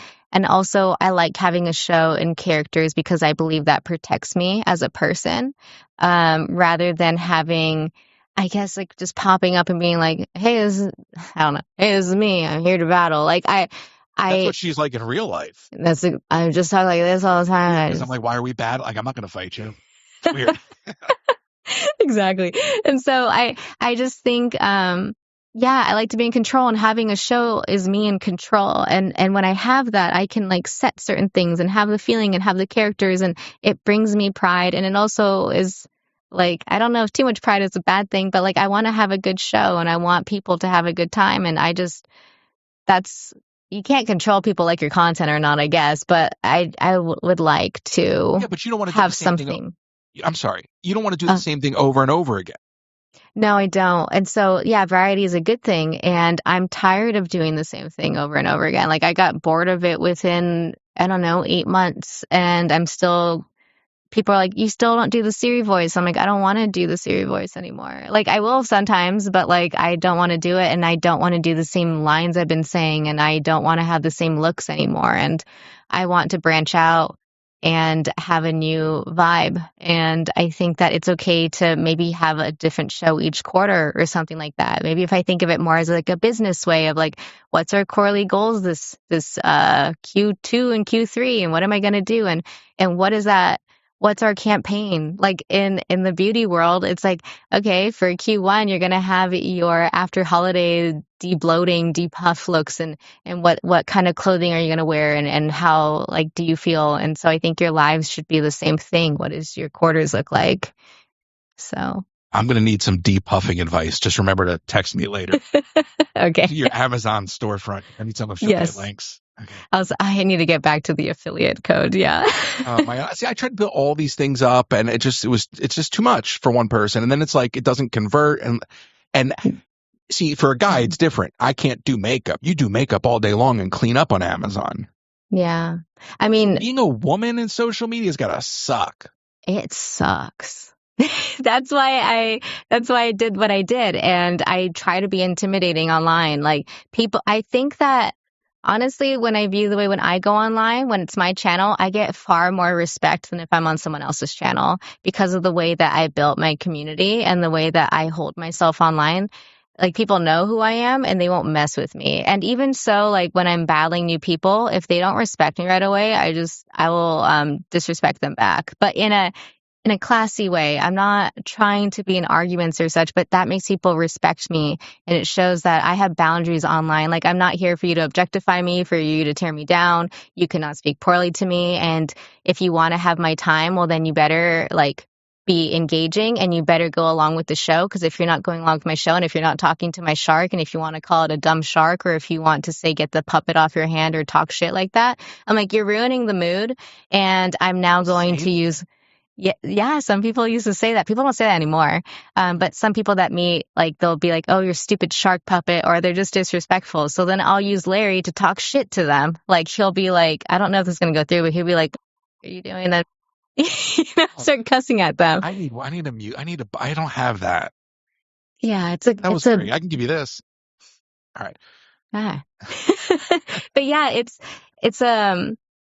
it's kind of like Larry is my protector in a way too, because it is shitty being a woman online. But what are you going to do when there's a weird woman online with a red eye and has a shark cussing at you? You're like, what the hell's going on here? And now you're kind of like confused, but also you kind of like it, but you're not quite sure. So that I feel like, and I know that I have created a lot of respect for me and my content. And when I went to Cheer Choice, the winner, who his name is Smokey, he said, when I saw you as one of the top 5 nominees, I thought, oh shit. And I was like, why? And he's like, do you know how intimidating you are? Like, I was like, I don't know if we're going to win this one. He said, also just the way that you carry yourself is very like intimidating. And I said, I did that on purpose, because being a woman online is incredibly hard and scary. And it could just lead to pretty bad things, like in comment sections, and then also co-hosting with other people. Hey, listen, it can manifest anywhere. Mm-hmm. It can manifest at 3:00 in the morning in the middle of a business conversation with people. You never know when somebody's going to be a weirdo. Yeah. I've seen it, and it's just a weird. And look, I mean, nobody's perfect, okay? But at the end of the day, what I look at this like a business, and as do you. And when people start to threaten your business, it's like, no. Yeah. And they don't see it that way, right? Because for them, hating on you is entertainment. It's the same level of entertainment as enjoying you. Mm-hmm. But they don't know where the boundary is. I'm blown away that somebody would insult Larry. There's a lot of people that insult Larry. You have to be. Right? He's a cute little shark. First of all, the funniest thing that I ever heard, we're sitting in the airport. This is after camp TikTok Live. We're like, what are we, stuck in the airport for like a couple hours? Yes, because all the flights got delayed because of the storm. That's right. And out comes Larry, and you looked at me, dead serious, and you go, don't show his pants. And I died. Like because I'm wired the same way. And I'm like, first of all, I would never show a shark's pants without permission. Number one. Exactly. That's just, everybody knows that, right? Unspoken rule. Okay. Number one. Number two, those were really nice pants. Those are expensive pants for sure. They're very expensive pants. And so not everyone can see them. Not without an affiliate link to Amazon. Right? And also an NDA too, for you can't talk about them about anymore, right? I think they were plaid, if I remember correctly. I just love, because I love getting lost in the world and the characters. And I think that was actually something you said at that luncheon back then. And I was like, oh man, I just want to have fun. You know, I've done it all in different versions of my life, online or in theater, wherever I've done it all. I mean, listen, I got a Grover puppet right down there. I mean, I literally was like, oh my God, do you imagine Larry and Grover having a conversation? I already know what that conversation looks like. And I just want to have fun. And I think what happens is, and I don't know if part of it's just I guess it's the cost of doing business online. But when people start to not make it fun anymore, whether it's the audience, your peers, your quote unquote friends, and then I check out. I'll go make money some other way. I don't need the headache. Yeah. I can go do anything. So why am I going to put up with your bullshit? I wasn't going to curse, but you cursed, so now I'm cursing. Fuck it. I'm sorry. I'm going to tell the podcast there was no cursing, because if you're listening this far in, it's like an hour past. So if it's this far, they're not listening anymore. You just hear Larry's voice. Shark. Mom, there's a baby shark on the screen. Oh my gosh. Is that a pejorative for him? Oh wait, where'd my camera go? Oh my gosh, we lost her. Oh, no signal. Oh, Elgato. I hate Elgato. Oh no. Bye, Siri. You know what it is? The cam link overheated. What? You're still using that cam link? What do you use? I hate Elgato, but I'm using right now I'm just using a Instalink 2C plugged right into the computer. And then, but I had to look, because I have a Elgato Neo over here. I'm going to have to go, and we're going to have to do an impromptu with me using the webcam. No, it's just, I'll just make a patch. Just switch your cameras. I don't even care. It's not going to look good. I won't even use my webcam. How does that not overheat on you all the time? Right. Sounds like your mic switched too. It's because of the direction. So funny. Just go to the webcam with Larry for the rest of the podcast. The problem is, it won't let me switch my camera now that we are live. Do you want me to stop it? No, hold on. What's funny is I have another cam link that's broken, but this one's not overheated, so I'll just switch it. All right. I don't care. I'm not posting this till tomorrow anyway, so I'll fix it in post. Okay, let's see if this one turns on. This is hilarious. Yeah, you can see the tech problems that happen. But it's not a joke. You made that comment about breaking things the other day. Yeah. It's every friggin' day. Every day. Like, we're having a podcast right now, we're doing fine, and then all of a sudden, what does it want to do? It just wants to shut off. I thought you were cutting to the camera outside. I thought Larry was going to go live from the scene. But that's all right. I can roll with it. It's funny enough, I streamed that very same no signal shot for an hour and a half the other night. Because I wanted to test something that I was working on, and I had to be live for it, but I didn't want to engage with anybody. And I didn't even put up color bars, so I just left it on no signal for 90 minutes. Oh my gosh. And people were hanging out talking. Listen, people will watch anything. And honestly, when you talk about I'm just going to tell you a quick story now while you fix your camera, because I meant to tell you this anyway. So you talk about doing a joke and then not wanting to do it more than once or twice. Yeah. So in the height of streaming the parks, people would say, Royce, we'll watch you do anything. And I'm like, yeah, okay. So I went to Walmart and I showed up the next day in the Magic Kingdom with a little tiny sketchbook and some paint. And I said, well, y'all are going to watch paint dry in Disney World with me. And I was like, I just thought it was a stupid bit. Let's see how many people will actually watch paint dry with me, right? So I put the thing up and I paint this really horrible blue Mickey Mouse, and everyone loves it. Everybody starts making it their emotes and their profile picture. And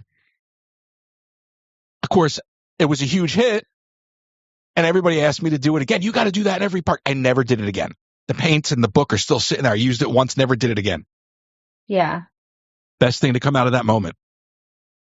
I'm in Tomorrowland watching paint dry only because I decided to carry out the joke of watching paint dry in Disney. Do I notice a woman picking up her child and dropping her onto the Tomorrowland Speedway ride path so he can get his BB-8 toy? So then, of course, I get a TikTok out of it when you're just trying to watch paint dry at Disney World. Somebody decides to drop their kid in the ride path. Oh, but it was like, yeah, like the universe was like, this is what you get for going with that joke. Like, we're going to give you this good video now. yeah. The kid was fine. Okay. The BB-8 toy was, yeah. Hold on. This might not go well. I thought you would have had to back, but it was a $2 toy. She thought that maybe they couldn't find another one, I guess. But yeah, like I can't find another child thing going on. This is not going That's well. fine. You want to just wrap it up in audio?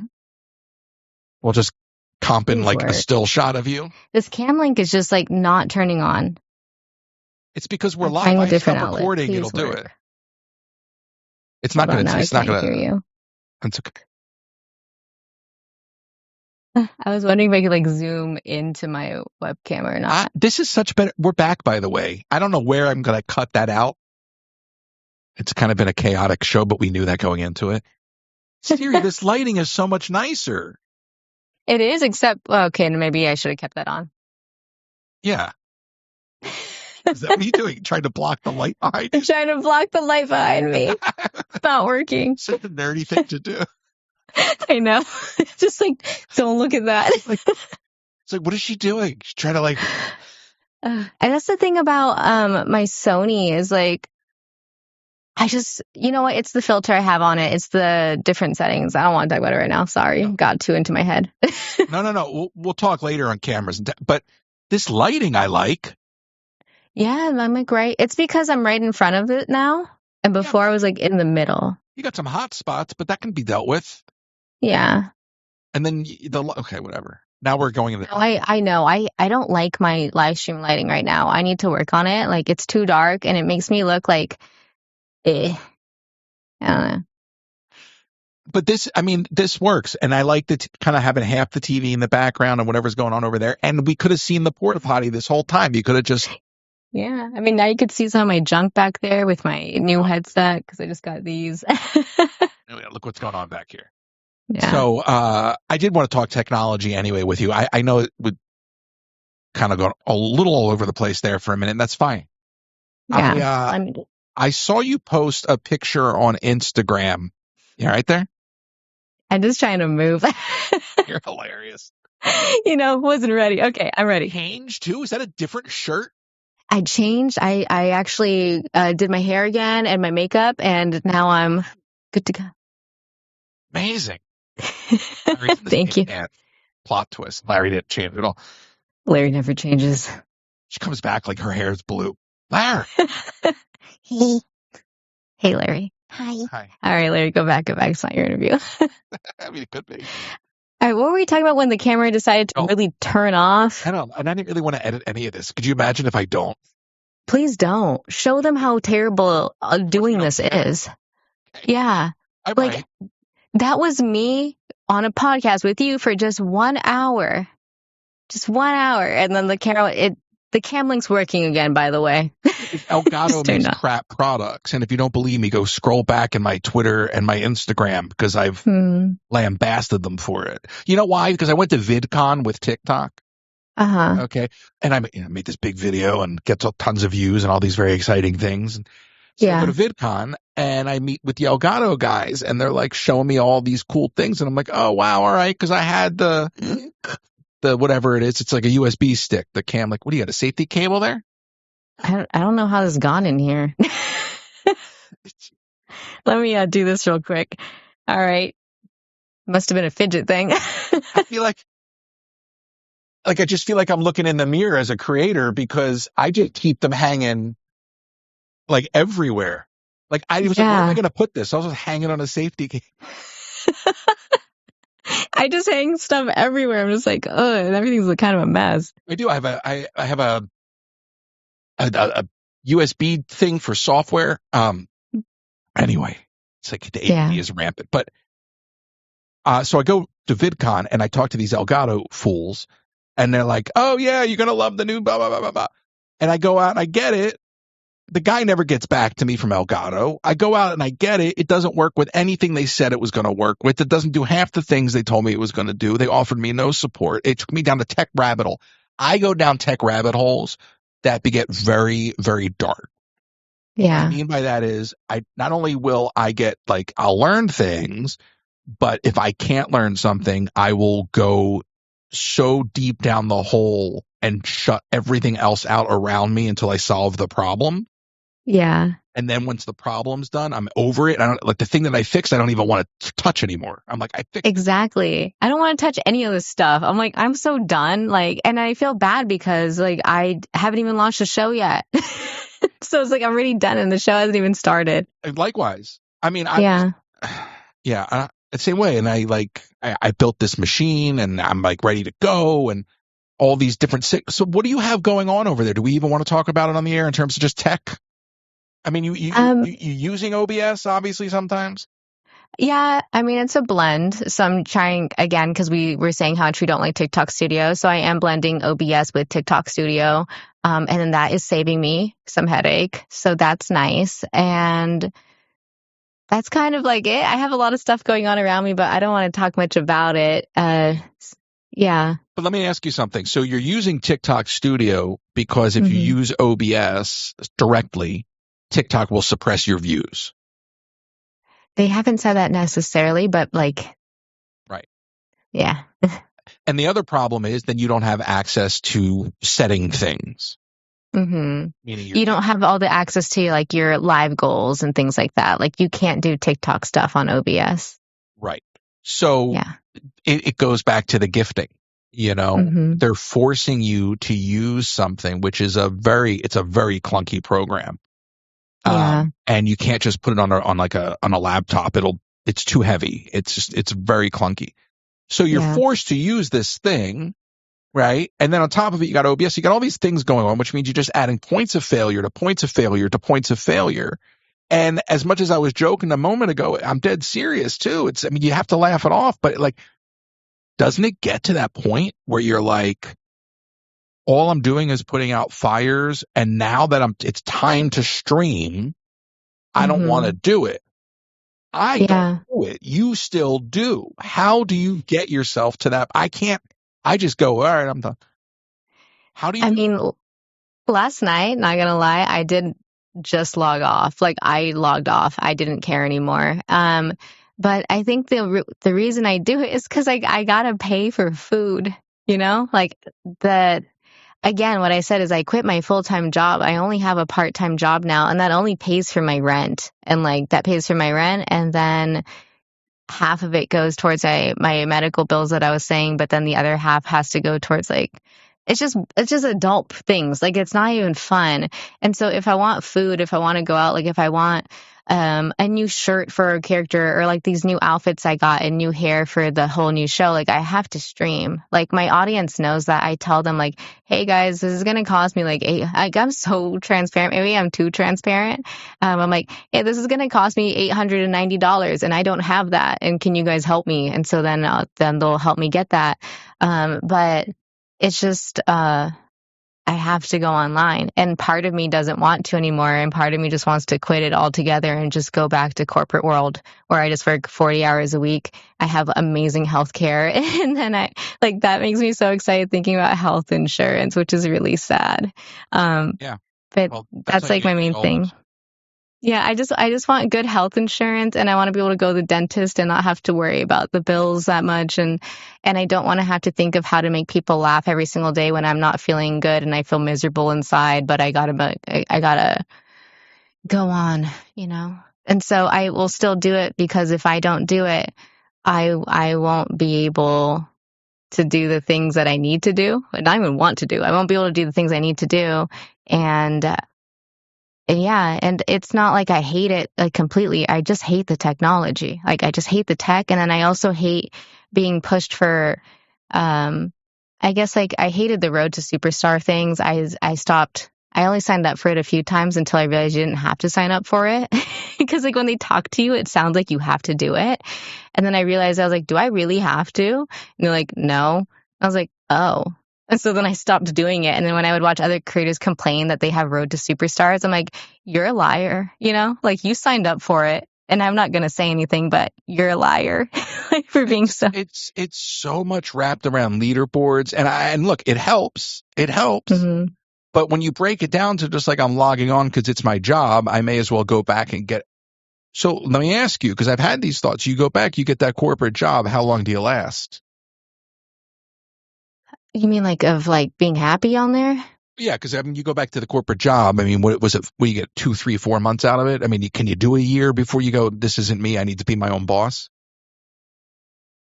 I don't know, because I've never had this before. You know, like I've never had this sort of lifestyle, and to go back to the lifestyle that I only know. Like, I was in corporate for not that long, but I was in corporate since like 2018, and that's kind of like my coworkers are my best friends, and you all go to lunch together, and you all laugh, and you go on your walks before you're on your break, and then you go get coffee together. Like, that was fun. And maybe it's because I really enjoy quality time, and having people in person with like quality time feels more fulfilling than having 1,000 people in a room that aren't with you. And so I'm not quite sure if I would feel happier or if I would feel worse, because I think the only thing about being your own boss is you get to make your own schedule. But I think I might feel better with a structured schedule, but that I could make that myself right now, and I could see how it feels. Well, but you're a self-starter, so you can create a schedule and hold yourself to it. Most people can't hold themselves accountable. That's the difference, and you have to show up to do it. Yeah. You know, I mean, you're an entrepreneur, right? So it's like, you got to make your money somewhere today. What are my revenue streams? Yeah. And right now I'm taking, after yesterday, I think I'm taking a break from streaming for a little bit until the new show is like up and ready, which I'm just going to have multiple mental breakdowns this weekend, because I'm going to deal with all this tech stuff, and start building my sound decks and things like that when it comes to the scenes and everything. But I forgot what I was trying to say, but yeah, I'm going to try this out, and I'm going to see how it works. And yes, I make myself do things, but then also I kind of feel like I need somebody like to light a fire under my butt sometimes, because like, hey, if you don't do this, like and I think that for me right now is my taxes, paying my taxes. And I was like, how much do I owe? Like, everyone's so excited about getting money back. And I'm like, oh my gosh, either I need to quit streaming or quit my job. Like, or maybe not, never make money ever again, but I also don't have the money to pay for it. So I need to do this. Yeah. There was a job waiting for you right out the window. Oh, yeah, you're right. Let me go ask that porta potty guy. Hey, you hiring? Yeah, so that is the reason why I still show up. It is partly that, but it's also partly because what we were saying earlier, when people want to respect your work, and when it comes to the worlds that you're building, it's like your inner child having a lot of fun. And I think that we all should have our inner child like express ourselves online, and have like these really cool quirks, and like get into each other's worlds and build that up together, because that is a world that's like fun living in. It's not fun living in what I just said, healthcare and taxes and things like that. It's more fun to create a world with your friends and create like entertainment that way. Well, there you go. That was the word I was waiting for, entertainment. And while I sometimes miss the concept of just grabbing my phone and going live, yeah, I yearn for something much more entertaining, and it involves bells and whistles. And I get very frustrated. There's nobody around me that speaks the language. And on top of that, any streamer, creator type people I know don't really look at it like a business. All right. Or the they very don't know serious ones do. Yeah. Right. But most don't look at it like a business, and they don't think What's my 2-year? What's my 5-year? Okay. So, like any good business, you have to commit. So I find myself in this phase since January of redefining. I'm always about exploring with things, but I'm redefining what I want to build, and I'm not going to get back in the saddle until I'm ready to do it, because like any other business endeavor, I'm all in. Mm-hmm. I don't know how long it's going to last, but I'm going to be all in to anything I do. And sometimes, and I would wonder if you relate to this, I would imagine you do, but sometimes I wish I just didn't care. And I would just show up and go, hey, let's ride the same ride for the 500th time, and you give me money and I go home and I'm happy and I wake up. Like, I wish that I could just sometimes go be that simple. Yeah. No, I was wishing that yesterday and the day before and the day before. There's a moment on live where I just couldn't be there anymore. It's like you look at the numbers, your viewership's not going up. Your diamonds, there's like this certain, like your hourly rate of diamonds that you're making. I was like, how have I only made 2.8K diamonds in an hour? And everyone's always like, it's not even. It's like, not even, because it's half of that. Yeah, it's 12. And not even half, because I can't get those 3-5 new followers. It's only 46% of that. So I'm like, am I really worth $10? Like, am I really worth 10? Like, would somebody work an hour? That's below minimum wage. And so I'm like staring at that. I'm staring at the views not go up. I'm staring at all this work that I have to do to try to fix this technology. And I'm like, does this even make me happy? I was like, no. And I was like, what are you supposed to do if TikTok's watching you? You're supposed to keep going, right? So I literally said on live, all right, hold on, let me dissociate. And I just turned around and I put my head down and I'm like, all right, you're going to kick you out of your head right now. And if you can't kick yourself out of your head right now, you're going to be Larry, because when you're Larry, you're not you. So I was like, all right, I'm back now. Wow, check out all those taps on the screen. You guys are really cool. And I'm like, your feelings don't matter. Your feelings don't matter. I keep telling that in my head over and over again. I'm like, your feelings don't matter. Keep on going. And I'm like, wow, look at all these tabs. You guys can really comment. And I'm like, completely in the mode. And that's exactly what you're talking about. It's suppressing your feelings to the feelings of like deep depression, and you don't feel good, and it's not you, and it's something you're not proud of, but it's something that works. And even though that it works, it doesn't mean that is the be all. That's the only thing that's ever going to work. And I hated it so much to the point that I said, screw this, Larry, take over. I think I said that out loud and I didn't mean to. And so Larry goes, okay, Siri's on the screen now. It's just me and you now. And he keeps like looking at me because he's confused. I'm like, Larry, don't look at me. And he's like, okay. He just keeps going back. So I had to manage the last like 20 minutes of the show because I didn't want to be there. And I'm so lucky I have Larry, So that is how, but also I don't think, yeah, just Larry. But I don't think that's very like professional. So I'd just rather not be online. Like, I don't want to crash out online. I don't want to look like I'm upset or anything. I want to have a professional show. And you don't see professionals when they're on set have a breakdown and be like, oh, just my puppet shark can like take over and I'm not going to do. Hold on. Let's parse that out for a minute, because number one, I said stupid shark. I was being tongue in cheek because obviously there's value. Uh-huh. I was being tongue in cheek, but that's why there's value in that, right? Because that is a persona, and it's an escape. You see people have professional breakdowns on air all the time. Number one or number two. Mm-hmm. I think we're number two. Don't count. And and then as far as like what you just said about like you like hit that autopilot and all of that, and you're kind of like trying to manage all that. I mean, do you think your audience even knows that's happening, or do they think that all of that is just part of the show because it's like chaotic, frenetic energy? And unless they're hearing you now, they just think that was all the show. I think half think it was a show. The other half knows me very well, and they know that's not the show. But I would say I actually did that dissociative thing for the last 3 months that I was very successful. And nobody knew. Like, nobody knew. And then I also hated being online so much, which a lot of people don't know this, and I don't do it anymore. But I would dissociate, and then I'd also drink on the side. Like, I was drinking alcohol on the side because I hated being online so much. And it wasn't even that. It was just because I was chronically online, and I also had a full-time job, and I had to numb out a little bit. Do you think that at a certain point what you perceive to be success, you are now perceiving to be a failure? Because nothing's No, changed. it has. I used to make like very good money. Like, and that money helped me get everything around me. And that money helped me also get out of my 400 square foot studio. So now I actually have a 2-bedroom apartment, but one room is just the studio. Like that's all this is. So it's a 1-bedroom apartment basically.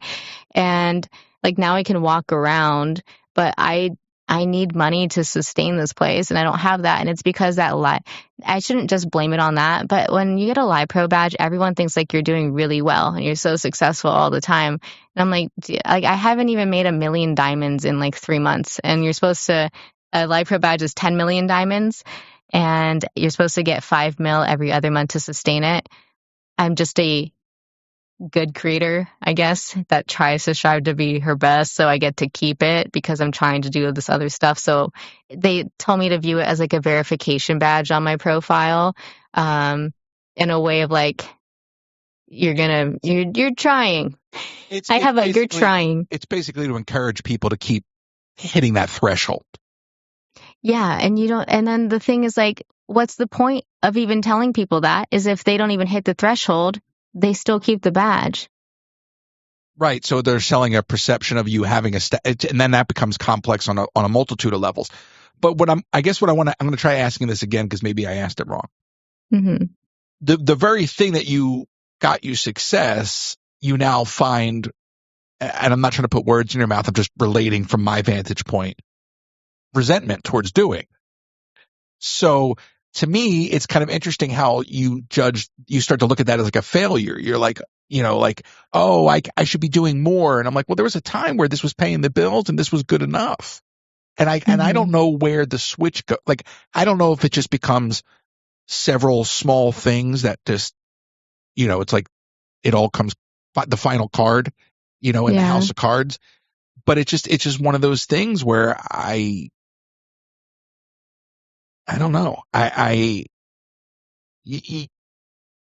There's I don't even know. I lost my train of thought. There's some days where I just could throw it all away in a heartbeat. You sit in that bubble and you could just, like you said, you could delete your account. I've thought about that several times this year.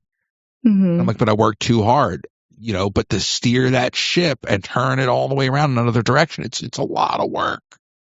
Yeah, no, I know the point that you're actually trying to talk about.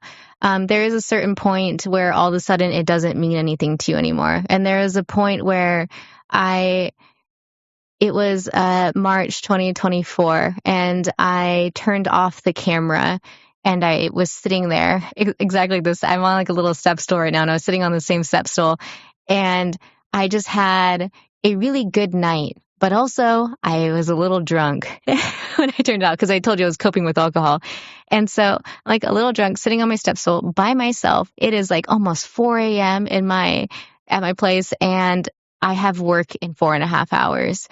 And I had all this stuff I wanted to share, and I had no one to share it with because who in my life is awake right now? No one. Like, and then the people that I was just with, like they just experienced it, and I want to share it with somebody else. And then I realized how absolutely lonely I was and how I had no one to relate to and how I had lost track and didn't realize that I haven't spoken to anyone or hung out with any of my like real life friends or family in 3 months. I didn't even talk, like the fact that I didn't talk to anyone. And then I had realized how much this whole lifestyle isolated me and how focused I was on posting every single day and making sure I had a video and that I was keeping my Lipro badge and that I was hitting all these numbers and making sure to send messages to all my top gifters right after the live and then making sure to have follow-up conversations with the other people and how much I was so invested in this world that I completely forgot about myself. The fact that I had to numb myself out with alcohol so I wouldn't hear my own feelings or thoughts so that way I didn't bother the process.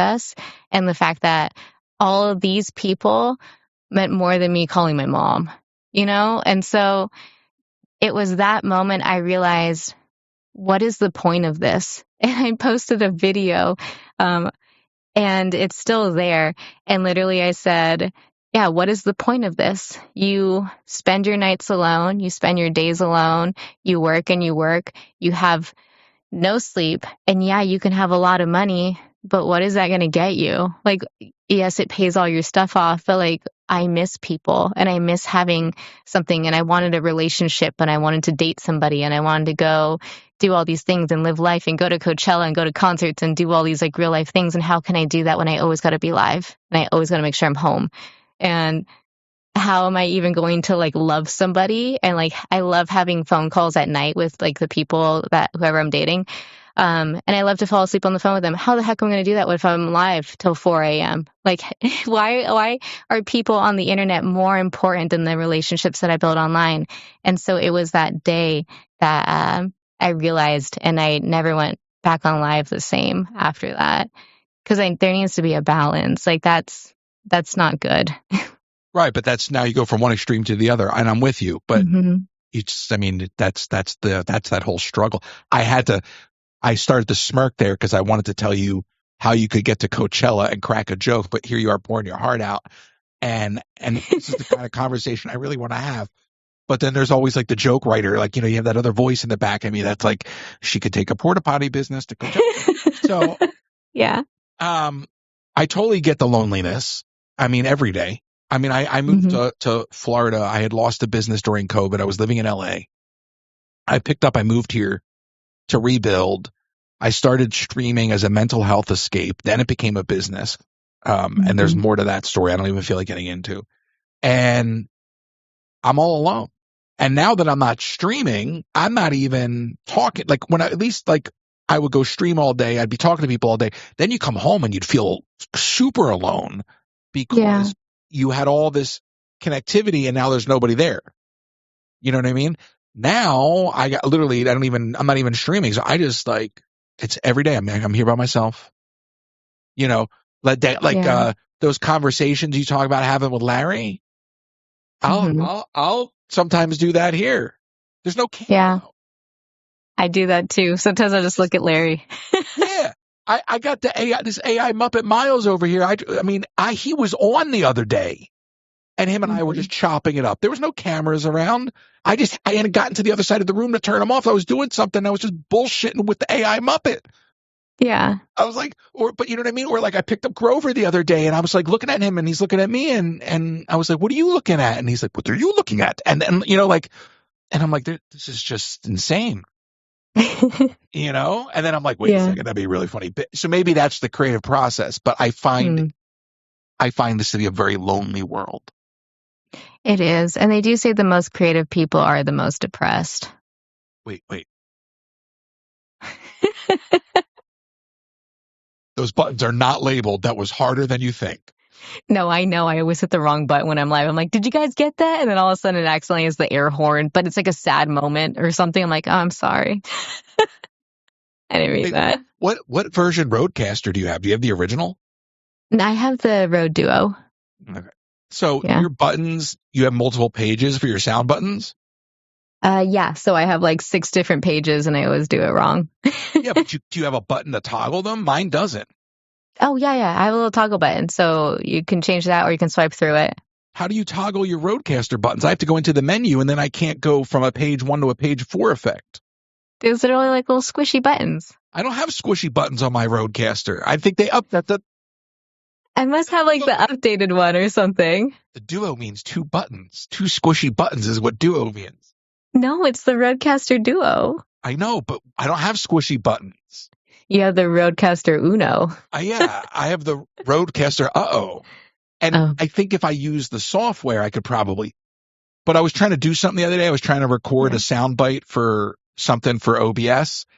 And I wanted to queue up 2 sound effects back to back, but one was on page 1 and one's on page 4. And I'm like, there's got to be a way to toggle between these Rodecaster pages. Yeah. And nobody cares. Why are we talking about this? I don't know. That I'm over here thinking about it. I'm like, how do you do that? I know. And I'm like, is she really thinking about it or is she just. I was truly thinking about it. She's like, solution is upgrading your Rodecaster. You got to buy a new one. You got to get the Duo. Or you could just stack the audios and then place a new audio in the button. What? Just stack I thought the about doing audios. that. I thought about doing that, but then I was like, Hmm. but there was space between the two, and so you know what I did? Huh? 3 takes. I finally got it. I just Okay. There you go. and I was doing the VO too, so I was like, somewhere Yeah. there's raw audio I should put behind a paywall that somebody would subscribe to listen to. Oh my gosh. I should do. Yeah. All right, listen, we should wrap this up. Yeah. I would very much enjoy talking to you on the tech creative stuff offline because I know there's a lot we did not touch on here. Mhm. Probably would have if we weren't recording. Yeah. But it's very nice to speak to somebody like yourself who's like-minded, and I don't feel it's not. Look, today was one of those days where I was sitting there going, "What are you doing with your life?" And like, yeah, I guess I've been successful, and you can look back at all these things, but I'm not happy with where I'm at today. And I Yeah. think sometimes just like realizing that you're not completely on an island, especially in this particular world that we live in, this particular creator content streaming world, it's a nice reassurance and actually helps. So I want to thank you personally for that because I learned some things. I learned some things, and I love that shark, man. I really do. I love Larry. Yeah. I love No, him he's so much. awesome. I'm a puppet. I mean, that's my world. I love that stuff, and I love characters. And to the guy who said that Larry was stupid, I hope you get stuck in that porta potty on the way to Coachella. Or they're just stuck in the porta potty the whole time at Coachella, so they can't make any of the Right. They can only sets hear there. the music through the plastic walls of the porta potty. Yes, And that's the only way also to get out. Yeah, the round trip home. That's it. They're just stuck. But yeah, I just want to thank you too for having me on the podcast. I was feeling like shit today. No, I'm sorry, I cussed again. We're gonna Okay. lie and say it was G-rated. I mean, you could use a few, in there, and just We should just do that for the rest of the show. Just start saying what you're gonna say, but like bleep yourself. Yeah, I was just feeling like shit, and so anyways, yeah, but no, today I woke up, those days where you're having like a really heavy depressive episode, or you just know you're in the slump, or you're starting to get into one, or you're in the middle. So I'm like there and just thinking like, man, screw all this, I'm just gonna throw it away. But it's realizing like how long you've been streaming for and how long this has all been. Like, it's not that you can just toss it away. It is part of you. Like, it's part of you, and you can see your inner world coming outside. Like, it's building it around you. And yes, it sucks because things weren't built with your dream in mind. That I had to remind myself that TikTok Studio wasn't built with our dream in mind. It was like, people are going to battle on this and send a rose. Like, okay, cool. That's not my show. And the Rodecaster and the camera that just shut off during the thing, it didn't have this in mind. It didn't know we're going to film a podcast on it. It probably should know how to stay on longer than 2 hours, but it doesn't because it just thinks it's going to film little things and photos. And so sometimes your dreams are so big that technology can't hold it. And that's because you got to build more and more. And it's going to be a rough path, but that's okay. Yeah, but you know what? Pushing boundaries is a lot more fun than being complacent. Exactly. You can't, if you are breaking stuff, you know that you're probably doing something right because, I mean, if you're not, you're just using the basic stuff then, I guess. And that's fine. Look, and for some people, that's cool. You clock in, you clock out, you get that check. But yeah. I think there's more. I think there's more. And I think in this particular moment in time in the world we're living in, and I'm speaking to a multitude of different things, but I think there's a huge, huge opportunity right now for a very certain type of entertainment. And I don't think people are doing it. And I don't think, this, for lack of a better phrase, this podcast culture we're living in is gonna be sustainable. I think at a certain point, quality will come back. And yeah, it's cool to sit down and listen to two people chop it up like we're doing today, and people have opinions. But like, people want to be entertained. And you can watch a 5-second video that's really dumb. And why did somebody spend that much money to put a hole in their countertop just to whatever dumb hack, But like, that's dumbing us down as a culture. So I would like to think that like some innovative content can be both entertaining and groundbreaking at the same time. Agreed. Yeah. Just spread some happiness too, not just what the heck did I just watch? just, I think as long as you're smiling and you're having a good time for the creator and also the community, then that's a win. Yeah. Yeah. Yeah. All right. But Thank you so much. thank you, Royce. Thanks you. Oh my gosh, I'm messing up now. Now I'm like going, sorry, recalculating. Thank you so much for having me on the podcast and for Larry popping up a few times too. This show is over. Bye. I want to do a show with Larry. Just Larry. Yeah, like a stage show. Like me, Larry, some top hats, some canes, monocles. I mean, he'd like that. Yeah, Larry, you would look good in a monocle with those pants. You know what I'm saying, bro? Oh, I know. Yeah, we know. Not modest. Maybe he is modest. I don't know. We've been talking too long. I don't even know what words mean anymore, Larry. We don't know. He's running away now because he's like, this is too long. I'm sorry, Larry. I'll come feed you. We'll talk soon, Right. Siri. Thank you. Thanks, Royce. All right. It's time to spice up your kitchen with Pampered Chef. Pampered Chef has all the goodies from spatulas, mandolins, and amazing pots and pans, not to mention knives. Plus, don't miss out on small appliances like the deluxe air fryer and coffee maker. Spice up your kitchen today. Go to pamperedchef.com/PWS/Colleen Herman. pamperedchef.com/PWS/Colleen Herman.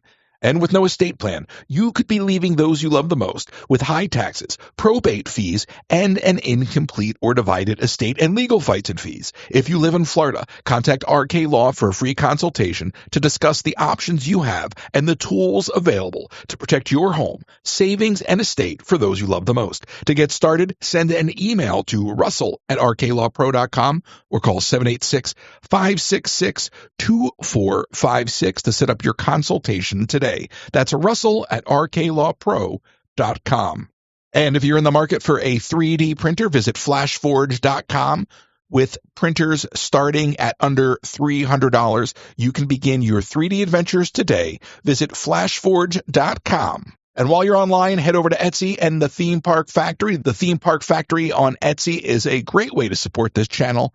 Pick up a Joe Coconut and bring a little bit of the Theme Park Factory to your home.